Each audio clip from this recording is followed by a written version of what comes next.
Certo, aula 5, módulo 7, conservação da quantidade de movimento angular. Bom, nós já definimos o seguinte, que vetor HO, que nesse caso aqui é minha quantidade de movimento angular, mais 1, né, ou inicial, mais a integral de MO, vetor, né, dt, com t variando de t1 a t2, é igual a h o 2 vetor, correto? De novo, esse h é a minha quantidade de movimento angular, correto? Deixa eu escrever isso aqui para ficar melhor. Vou escrever aqui de amarelo, de verde. Quantidade de movimento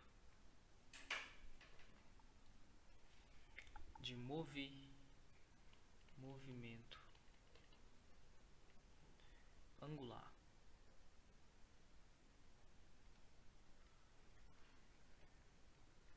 Certo? Bom, agora eu vou fazer a seguinte análise. Eu vou supor, então, se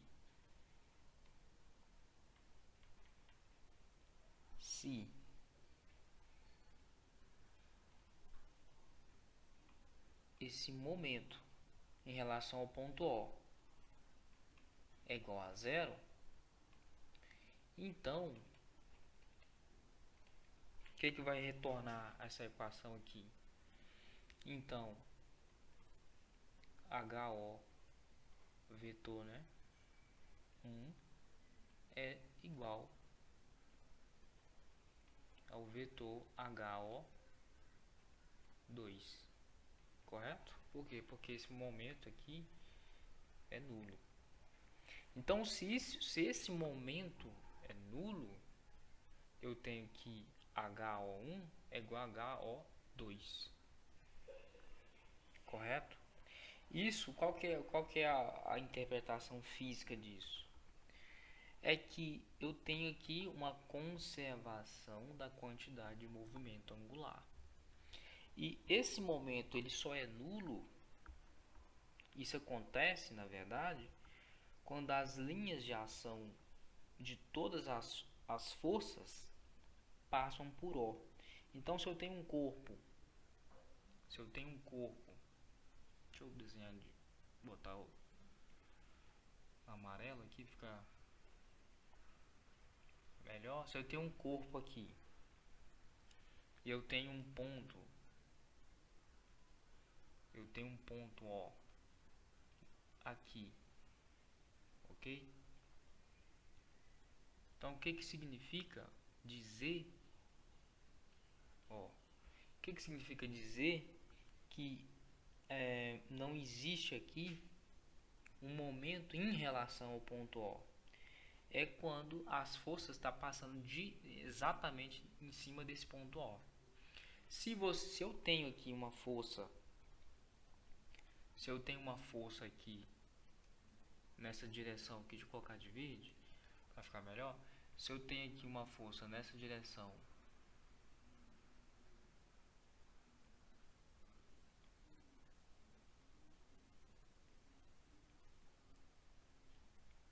passando nesse ponto aqui e nesse sentido, então aqui eu tenho aqui um DI, então o meu momento, nesse caso é o meu MI vetor, ele é diferente de zero, ou do vetor nulo. Por quê? Porque existe um braço, né, aqui. Então, se por outro lado eu tenho uma força passando por O, Então vou colocar aqui de roxo. Você tem uma força aqui passando por O, aqui ó, nessa linha, que posso chamar de linha de ação da força. Então aqui, diferente dessa linha de ação verde, eu tenho um momento, correto? Na verdade aqui eu tenho um momento, verde aqui eu não tenho um momento, né? Essa roxo aqui, ok? Então toda força que passa por O, ele tem um momento nulo, correto? Ele não gera momento. Só gera momento as forças que passam aqui por esse eixo verde aqui, ok? Bom, então dessa forma aqui é que a gente chega nessa conservação de quantidade de movimento angular, que é quando todos os momentos é nulo, ok? Ou seja, todas as forças passam por esse ponto O. Então você tem uma conservação da quantidade de movimento. Agora, quando as forças passam por um ponto diferente do ponto O, então essa equação é satisfeita e a gente não tem então a conservação da quantidade de movimento angular. Então nesse caso aqui eu poderia escrever o seguinte, que o vetor momento do ponto I mais 1 é igual a 0. Então poderia ser momento 1, momento 2, momento 3, momento 4 e assim sucessivamente. Ok? Então para poder escrever aí, para ficar mais organizado, nesse caso aqui, se o momento MO é 0, eu tenho HO1 é igual a HO2. Beleza? Bom, em aulas anteriores eu citei o meu momento de inércia. Inclusive eu defini esse momento de inércia. Agora, aproveitando aqui que a aula não foi tão extensa, eu vou redefinir esse momento de inércia e além disso, eu vou introduzir aqui outros conceitos. Ok, eu vou começar por momento de inércia. Eu vou desenhar aqui o meu sistema para poder ter uma visualização melhor. Tá, então a gente tem o que? Um elemento aqui, infinitesimal, girando em torno desse eixo aqui, que eu posso chamar de eixo X, certo? E com a velocidade angular ômega, ok? E o que eu vou fazer? Eu vou equacionar aqui a energia cinética desse elemento infinitesimal, que é o que? Meio delta MI VI quadrado, ok? Bom, VI é igual a ômega que multiplica YI. Então se eu pegar essa equação e jogar ali na minha energia cinética, eu vou ter o que? Que esse aí é igual a meio delta MI que multiplica ômega quadrado YI quadrado. Então a minha energia cinética total é o somatório, né? Somatório de meio ômega quadrado YI quadrado delta MI. Ok? ok? E, obviamente, né, i variando de 1 até o infinito ou a um número n muito grande. Então, posso reescrever essa equação da seguinte forma: energia cinética é igual a meio ômega quadrado, porque essa velocidade angular é constante, então posso retirar ela da somatório, que multiplica aqui somatório de y quadrado delta m i, com i variando de 1 a infinito, ok? Agora, esse termo aqui que é a minha definição de momento de inércia. Então eu defino o meu momento de inércia, esse somatório aqui, que eu vou chamar de um IG ou um IO.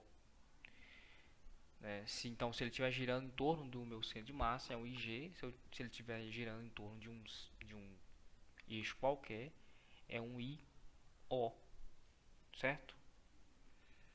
Então, eu posso definir isso como o meu momento de inércia, MI, com I variando de 1 ao infinito. Isso é igual ao meu I, ou momento de inércia. Beleza? E lembrando o seguinte, esse termo aqui está diretamente relacionado à minha energia cinética, né? Então, o momento de inércia mede o quão difícil é obter variação de energia cinética de um corpo. Então, se ele está parado, quão difícil é colocar esse corpo em movimento. Isso aqui mede o meu momento de inércia, certo? Tá.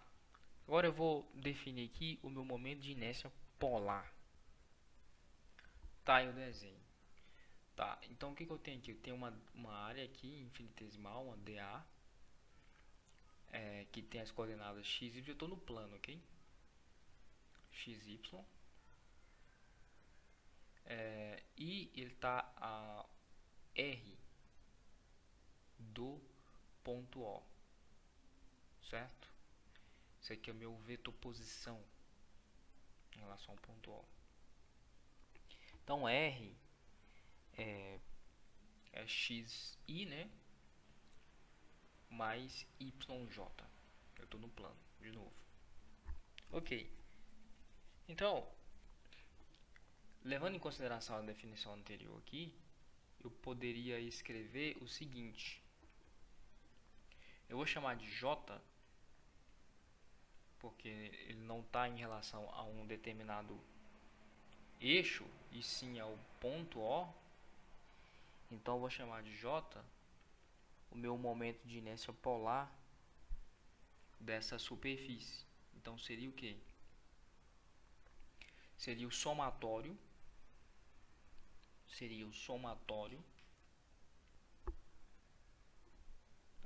de I variando de 1 até o infinito de que R quadrado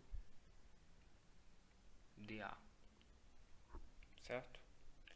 Só que R ao quadrado é x quadrado mais y quadrado, ok? R ao quadrado é x quadrado mais y ao quadrado. Então, jogando aqui, eu tenho o seguinte, que JO é o somatório de x quadrado mais y quadrado dA. 1 até infinito. Então, se eu distribuir isso aqui, eu vou ter o seguinte, que JO é igual ao somatório de x quadrado dA, e variando de 1 ao infinito, mais o somatório de y quadrado dA, ir variando de 1 ao infinito. Isso aqui é o meu ix, que eu caio novamente nessa definição aqui, né? E isso aqui é o meu iy. Então, eu posso escrever o seguinte, que meu JO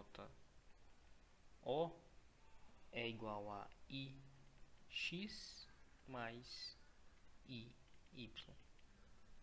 Então, se eu quero calcular o momento de inércia em relação ao ponto O, eu calculo em relação ao eixo x mais o meu momento de inércia em relação ao eixo y.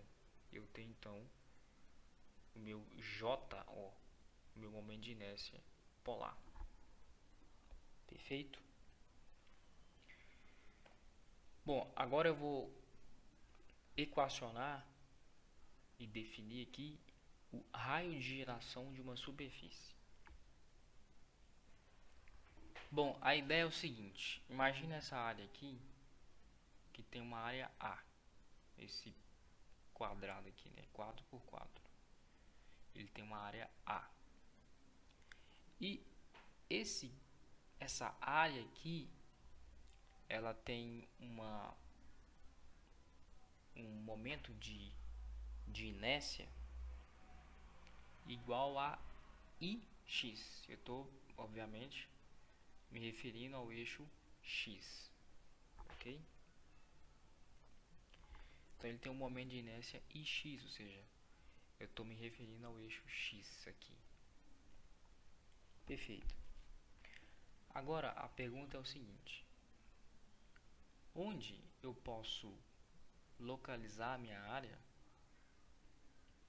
de modo que eu obtenha o mesmo momento de inércia, correto?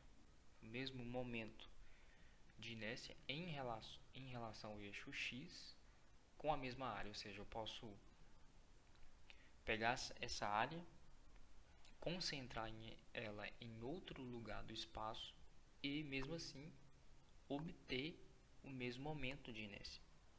Essa é a questão. Então, o meu momento de inércia aqui é ix. Agora, aqui eu tenho um raio que eu vou chamar de raio de giração. Vai ser o que? Kx quadrado que multiplica A, ok? Né? Lá por definição, o que eu tenho? Esse raiozinho aqui ao quadrado, que nesse caso aqui, como eu estou no tridimensional, é o meu m, ou delta m, né? Já aqui eu usei o bidimensional, então eu usei a área. Então é o raio que gira aqui, né? Em torno de qual eixo você quer obter o momento de inércia, e você então obtém o momento de inércia em relação àquele eixo. Nesse caso aqui, como é em relação ao eixo x, eu tenho esse kx. E então o meu momento de inércia seria kx quadrado vezes A. Então, se eu igualar isso, eu vou ter o quê? Que kx quadrado vezes A é igual ao meu ix. Então, kx quadrado é igual a ix por A. Logo, kx é igual a raiz de ix por A. Isso aqui é definido como raio de giração. Ok? Essa é a definição de raio de giração. Obviamente eu poderia calcular o meu KY, né?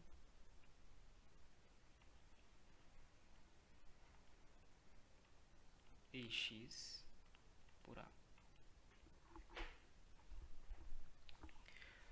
Agora vamos definir aqui, ou demonstrar um teorema, chama Teorema dos Eixos Paralelos. bastante usado também aqui em mecânica. Bom, então eu tenho aqui que I, meu momento de inércia em relação aqui ao YI, é o que? A integral de YI quadrado dA. Mas YI é igual a D mais Y1, ou Y1 mais D, né? Certo? YI é D mais Y1. Eu vou jogar aqui. Primeiro eu tenho que YI quadrado. Isso aqui, YI ao quadrado, é Y1 quadrado mais 2D Y1 mais D quadrado. Então, jogando aqui, eu vou ter o que? Que I é igual a integral de Y1 quadrado mais 2D Y1 mais D quadrado, isso tudo dA. Então eu vou ter o que? Que Y, ou aliás, meu I é integral de Y1 quadrado dA mais 2D integral de Y1 dA mais deixa eu apagar e colocar o meu D quadrado para fora. Então eu vou ter D quadrado integral de dA, que é o meu a própria área, né? Área total. Só que, bom, aqui eu tenho um momento de inércia em relação ao Y1 dessa área. Aqui, ó, eu tenho 2D Y1dA. Isso aqui é o meu momento de inércia de primeira ordem. É o meu momento de inércia em relação ao meu eixo que passa pelo meu centro de massa de todas as áreas numa distância Y1 desse eixo. Ou seja, eu poderia ter eu aqui uma outra área e calcular aqui o meu momento de inércia em relação a essa área. Então ela não gira em torno dessa área, desse eixo que passa pelo centro de massa. Logo, esse momento de inércia de primeira ordem é nulo, sempre nulo. Isso está lá definido. Nós não definimos aqui, mas é nulo, ok? Aqui eu tenho o D quadrado, aqui a integral de dA, que vai dar a minha área total. Então eu poderia escrever o seguinte, e lembrando o seguinte, aqui o meu Y1 ele está a uma distância em relação ao meu eixo, meu centro de massa, né? Y quadrado, né? Aqui não é de primeira ordem, aqui é de segunda ordem, que é o momento de inércia de segunda ordem, aqui de primeira ordem. Então poderia escrever o seguinte, que I é igual a IG, meu momento de inércia em relação ao meu centro de massa, mais D quadrado, que multiplica a integral de dA, que é a minha área total. Essa equação aqui define meu teorema dos eixos paralelos, ou seja, se eu quero calcular o momento de inércia de um eixo em relação a um eixo qualquer, que eu chamei aqui de A', e eu sei o meu momento de inércia em relação ao eixo que passa pelo centro de massa, então é só calcular esse momento de inércia e somar com a distância d ao quadrado vezes a área total. Eu vou ter então o meu momento de inércia em relação ao eixo qualquer, ok? É isso que fala o teorema dos eixos paralelos. Bom, guarde essas equações aí, pra gente poder fazer exercícios, e na próxima aula a gente continua.